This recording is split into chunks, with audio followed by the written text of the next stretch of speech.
Yo, what's going on, homies? It's your boy Stump back for another OPTC video, and in today's video, we're diving into the treasure map versus Lucci Kaku for the Super Evolution of Orochi and Kanjuro with a no 10.5 anniversary and no new batch teams. And today's video is not incorporating Stussy. We don't have any of the treasure map rare crits. I actually didn't summon on the banner, so I don't even have them for my teams, which I will do a separate video for with the 10.5 anniversary characters. But look, the 10.5 anniversary characters aren't exactly essential for this particular treasure map. Big Mom Katakuri definitely help if you have that particular unit. Lucci Kaku actually really good for this treasure map as well. But like I said, I'll have a separate video out with my particular teams for higher boosts and all that sort of stuff. But today's video, we're purely focusing on not using any of the 10.5 anniversary characters and none of the treasure map batch as well. So moving forward, as I mentioned in my last video, I'm going to try and skip pretty much every single banner that isn't a Super Secret Anniversary exclusive. I think we're just at a point now where the game's just become a little bit ridiculous with how many legends they're pumping out. And with myself, if I start something on a banner, I have a tendency just to not really stop until I get everything that I have set out for. So just like not touching the banners in general is going to be the bbest way. And hopefully that helps you guys out too, because I strongly advise that's how like 99.9% of players should play. The other like 1.1% just being like completely free to play and just not caring at all, or that other 0.1% just doing whatever they like, because look, you can't control everyone. But like I said, that's another tangent for another day. For this treasure map, we'll be farming up the Super Evolution skulls for the Orochi and Kanjuro. Make sure to farm up this character over in PKA. Very important that you do so. They're great for this treasure map. And once again, they are doing some really nice things with that particular character working for the final boss, being a 1.4 times booster and whatnot as well. So, there's an increase in the Gilding Stone Fragment drop rate as well. That's always nice.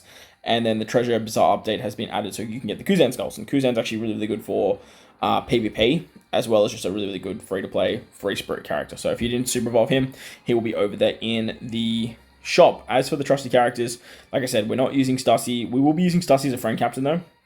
Very important that I mention that. Stussy is a 2 times booster, and she works exceptionally well for the final boss and the intrusion. If you guys don't have Stussy's friend captains, like I might put out a short or something like that that doesn't use her at all. But if you guys don't have friend captain Stussy's, it's going to be really hard to take down the final boss and the intrusion. So if you have 0 Stussy's like on your list, probably look at farming Grand Line. There's no shame in farming Grand Line. Then you can sort of just like promote yourself back to New World next time whilst you're developing your friends list. Hit up the Discords, hit up all that fun stuff to try and get as many Stussy friends captains as possible. And look, if you only have like a small abundance of Stussys, then you can always skip the intrusion. Like you don't have to fight the intrusion. Just go to the final boss, put all your resources into that, and just play the game like that, farming out the map and stuff like that. We don't have Sentomaru, we don't have the PX Kuma. We are obviously utilizing the Orochi and Kanjuro. We have the 5+ of Vegapunk as well, very good for Stussy. And then you have the 1.4 times boosters in the Super Evolution of Orochi and Kanjuro, who you can definitely bring in if you keep 2 copies, as I like to do. You can definitely bring this character in. That way you can utilize them on another team. All these units here, besides Crocodile and Zoro, we are excluding today as well. Zoro is obviously really good, being the 5+ from the co-op. Hopefully you guys picked him up. And then we have the Super Evolution of Crocodile. Then you have the 1.25 booster in Kuzan, and then the Treasure Map Legends, and so on and so forth. But hopefully you guys enjoy the video. If you do, make sure to go down there, belt the like button, hit the subscribe button, do all that good stuff. And with that said, let's dive into the Treasure Map preparation. Starting it off with S Bear. He's the very first mini boss, and the recommended character is the 5+ Zoro. So hopefully you guys farmed up enough skulls to actually get your hands on this particular Zoro.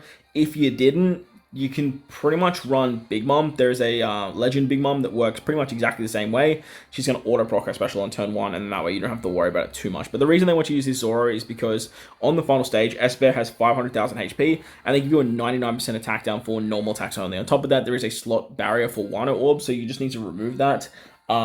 It's only a 1-tap Wano Orb barrier, but it is for 10 turns. So like you can't really remove the barrier per se. You just sort of have to just like tap through it. And that's where Zoro works out so well. You get 10 turns of special versus the rest as well. Everyone gets the good stuff. The team I put together looks like this. We're using Viscera as a double wave clearer, and then literally just utilizing Zoro. Like he auto proxy special turn 1, and that way you have a Wano Orb every single turn. You can break the barrier, and you're pretty much off to the races. If you guys don't have this Zoro, try and find a friend captain Zoro. That's going to work. But as I mentioned, you can use the Big Mom character. That's definitely going to work. And then maybe use something like Hiyori that can give you 1 orbs, or even like the 5+ Hiyori that gives the middle characters 1 orbs as well to break that barrier. As for the rest of the characters, I just threw on in units. Basically, like, nothing else needs to be said there. Onto the S Shark team. I'm not super happy with this team, but it is using Nami Karina, so you can get extra drops, but the reason I'm not happy with it is because they want to use Crocodile, and we're going to use Crocodile in the final boss team, being a 1.35 booster, which does sort of limit our options. Dex, Quick, and Side characters get all the good stuff. S-Shark is weak to Cerebral characters, gives you a 75% HP cut, gives you 6 turns of paralysis, 5 turns of an attack down if you're below a 3x chain, a very low chain multiplicative growth rate at 0.1, gives you a full board of either empty or block orbs, 8 turns of super burn, which is super annoying, and then normal attacks only, so very annoying stuff there. So team looks like this. The wave clearers we have for this team are Brook, and you can use Tesoro. If you use Tesoro on turn 2, he actually gives you 3 turns of a chain lock, and then he gives you rainbow orbs on your top and bottom row. So that way you can keep the rainbow orbs. He always giving you 1 orbs on your middle row, so that way you don't have to worry about any orb manipulation on the final stage. Brook's a great wave clearer. Paralysis removed with Nami from the Nami and Karina variant. You can then use Karina to be an orb buff on the other side there. Works out well, and then you have color affinity with Koala. Pretty straightforward. You just need to basically get around the chain lock, paralysis there, and that way we can save Crocodile for the final stage. Onto S-Snake now. Carrot, Neko, Inu, and then the Straw Hat Foursome unit. They're the recommended characters here, but we're not utilizing these characters in today's video. I'll use them in my video just because, like, I've been super lazy with these mini bosses, and I kind of just threw together what I've either seen or just whatever the recommended characters were. But Fighters, Slashers, and Free Spirit get all the good stuff. S-Snake's weak to Slasher characters, gives you a top row 6 turns of bind after sockets, 7 turns of attack down, has 6 turns of threshold, 2 turns of damage not, and gives you 99 turns of normal attacks only. The team I put together looks like this. We are utilizing Cat Viper, Sulong Cat Viper.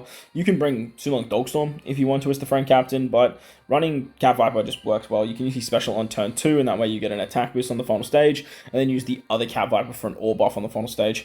Wave clear shenanigans with Zoro. You have cooldowns thanks to Cat Viper with Marco. And then Marco is going to remove the bind and the attack down by 5 turns. The help of Raizo support and Tashigi support will do the rest. I just chucked Momo on the team because he's a strength flasher, like literally the only reason, so he can just hit a little bit harder. And then Shirahoshi gives us rainbow orbs for the entire fight. So pretty straightforward with this team. If you guys have the Momo though, the Legend Momo, I would use him over the free-to-play Momo, so you get 1 orbs, and then replace Shirahoshi with just another strength slasher unit. Like, it doesn't matter who. I don't even think there really is one, but that way you're just going to get more damage output. This team's got a chain boost, has attack boost or boost. It should work out fine, but look, at the end of the day, this is what we're kind of just here for, like, 10 mil and dip, so the damage for this team's not going to be super high, but it's definitely going to get things done pretty quickly. As for the S-Hawk fight, they want you to use Kinemon, Dendro, and Odin, and then obviously the Momo and Yamato unit. Strength, Dex, and in-characters get all the good stuff. We're not utilizing these units though, so we're going to change it up a bit.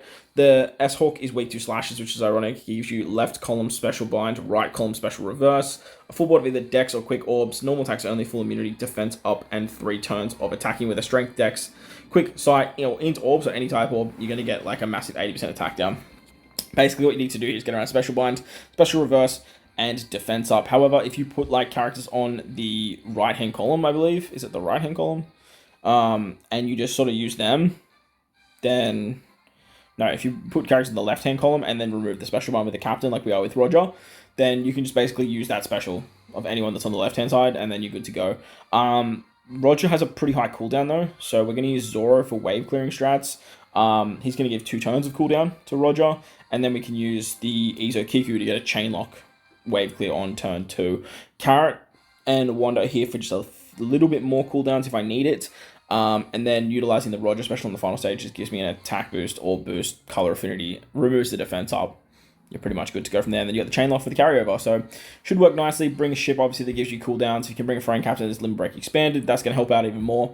But like I said, Carrot and Wanda are just here purely to give cooldowns, if you actually need those cooldowns per se. On to the final boss fights now. These are the big ones. Obviously, you just want to try and bring as many point boosters as possible to these fights. That's going to help you get to the 10 million points a lot quicker. Remember, if you guys don't have the boosters, like, don't even try and rank. Just, like, get to your 10 million points and then just, like, farm them out. Like, if you lose at that point, like, who cares? Like, you're there to farm limit breaking materials anyway. So, hopefully this team goes the distance, but we'll obviously do a playthrough video as well once this comes out. Strength, quick, and into characters get all the good stuff. On battle 2, there's 1 turn of special reverse. You get a full board of block orbs. Your bottom row, one of your characters will be blown away for 3 turns. So obviously this is where Big Mom Katakuri is really good, because you can just avoid that blow away shenaniganry. Normal attacks only, a 3 good tap barrier for 2 turns, and then 6 turns of paralysis. Once you defeat the enemy, he retreats and does a full heal, and then on the final stage, there's 4 enemies appearing. There's 3 bodyguards. There's a sunglasses bodyguard, and then a bearded bodyguard. They all have 1000 HP. And then you have Lucci Kaku, who is weak to cerebral. Now, each of these bodyguards have a different type of defensive effect, but they all have resilience. So you can't kill them with normal attacks, and then they have defense up, barrier, or threshold. It's very, very annoying. However, with a friend Captain Stussy, you can apply poison, because as you can see, these guys don't have any immunity. So therefore, should be able to apply a poison to these bodyguards, and the poison should do more than 1000 damage. I'm assuming that's what they want to do, because look, there's normal attacks only here, so I can't really see a world where they want you to sort of do damage to them. But at the end of the day, they might. I don't know. There's full immunity except for poison. So like, I don't know, man. I think the poison should kill them. That's what I'm banking on here. There's 6 turns of despair after sockets, a full board of block orbs once again, 4 turns of a hit barrier, normal attacks only, full immunity except poison. There's a 3-turn lock, so you locked onto Lucci Kaku, and then your top row gets a 1 turn of special reverse. Very annoying stuff. So the team that we put together looks like this. It's led by Crocodile. That's why we're not using Croc on the other team. He's a driven cerebral booster, exactly like Stussy, so they work hand in hand. The bottom row characters will get blown away, and these 2 characters are either going to be Orochi and Kanjuro, or it's going to be Atlas. Now, whichever one doesn't get blown away, that you're still going to have some sort of benefit to the squad. In the regards of Atlas can give you an orb buff, I believe. I'm pretty sure you're an orb buffer, right? No, you're attack booster. Yeah. So you increase orbs, do you? Or you're a double stacking orb booster, and then you're gonna give an attack boost. I just threw Atlas on here because like she triggers Stussy's super type. That's very important alongside the free to play Vegapunk unit. But you can replace Atlas with like Pythagoras, or you can use like literally any Vegapunk, to be honest. If you have Lucci Kaku, like definitely you could slap Lucci Kaku on here. That's definitely going to work as well. But any of these Vegapunk units, they're going to work fine. I would like recommend using either the Pythagoras or the Yorks. If you have the PvP York, that's definitely going to be the best option. But I'm assuming most people don't actually have PvP York. Or you can just run Lucci Kaku. Like Lucci Kaku is going to be a really, really good option. If you guys have Lucci Kaku there as well. Again, they're going to be providing something to the team. But unfortunately, one of them is going to get blown away. Doesn't really matter which one. Just one of them is. On turn 2, you can use the Old Man Vegapunk special. He's going to give us the cooldowns. He's going to remove the 6 turns of paralysis. And then on the final stage, Crocodile is going to get special reversed alongside Stussy. And that way we can use the special of Robin to remove the Despair. Crocodile to give us an attack buff. Give our cooldown to Stussy, and then we can use the Stussy special there. You do want to use the super type of Stussy as well. That's going to work out in terms of getting around the block orbs on the final stage. Stussy's going to remove the barrier as well, which is awesome. Plus, then the poison's going to kill. You can use the Crocodile super type as well, because we have a Robin on the team. You can use that to get around the block orbs on turn 2. Should be absolutely fine. Just give yourself like an attack boost with Old Man Vegapunk. Or if you have, what's his name? Well, if you have Atlas still available, you could just use Atlas on that turn for an attack boost, and then you can use Vegapunk for like an orb buff on that particular stage. The Orochi Kanjuro unit, you kind of like want Atlas to be blown away, if I'm honest, because the Orochi and Kanjuro unit can provide some tap timing bonus for the team. It's not a massive buff, but it's still something. The Mr. 3 support, it is basically just here for cooldowns, so I know a lot of people are missing this support, and I have a feeling like a lot of people are going to ask for a replacement. So if you just go into there, you just click on reduce special charge to self. That's pretty much your only option, isn't it? That's a bit of a shame. Look, it unfortunately is what it is. You might be able to find, I don't know, someone that can remove despair here, and then can also give cooldowns as well. That could be an option. Reduce special charge. You have Kuzan. That's kind of shitty, but it's something, I guess. So, yeah, unfortunately, Mr. 3 is pretty much going to be the wave. The Morley support is just here for the extra turn of despair. If you guys don't have Morley, you just can replace Morley with something else. You could use a ship that could give some despair removal.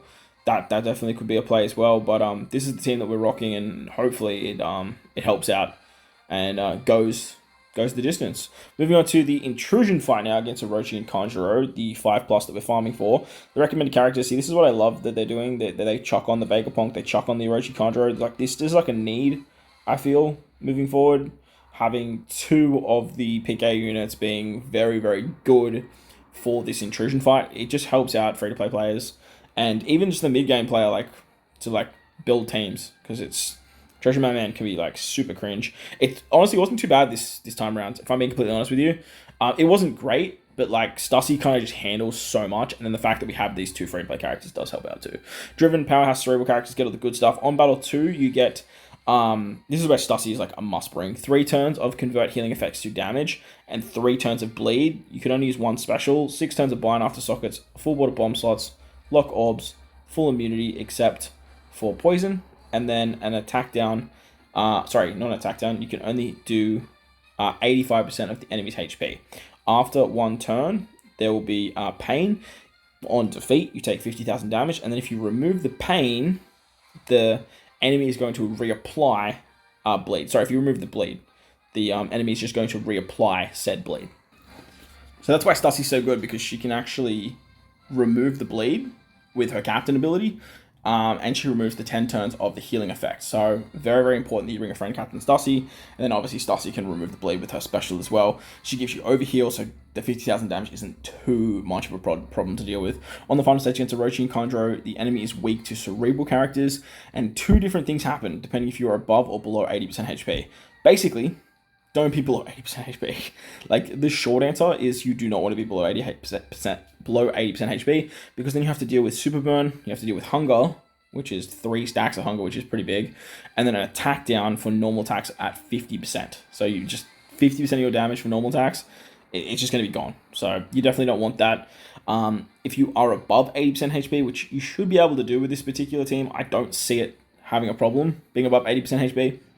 You're going to have to deal with the top row, bottom row special reverse for 1 turn. Normal attacks only. Full board either bomb or block slots. 6 turns of threshold. 99 turns of normal full immunity except for poison. And then your middle row will lose 1 character to blow away on top of a defeat of 150,000. So you are going to lose a middle row character. They're going to get blown away, which definitely sucks. But again, if you don't have Big Mom Katakuri, you kind of can't get around there. So team looks like this.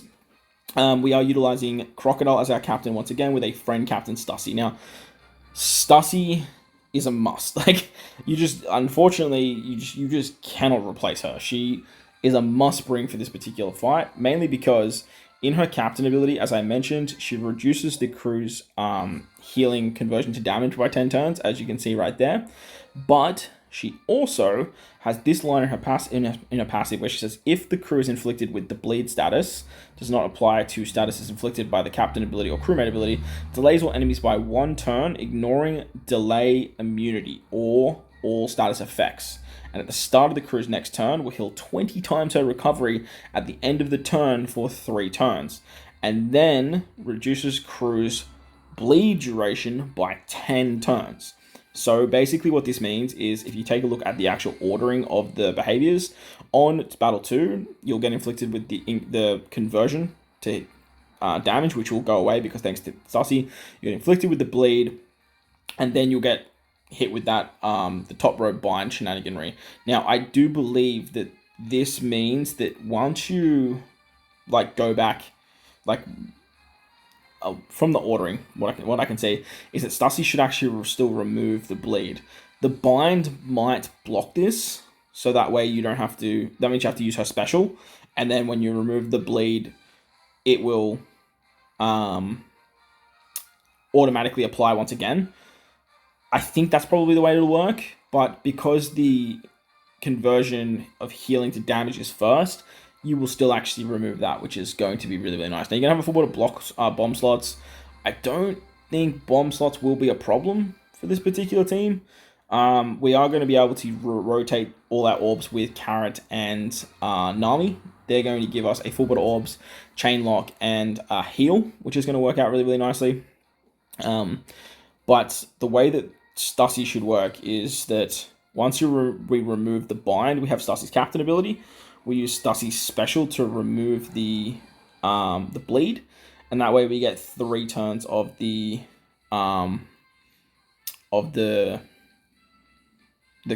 delay conditional and the actual condition itself.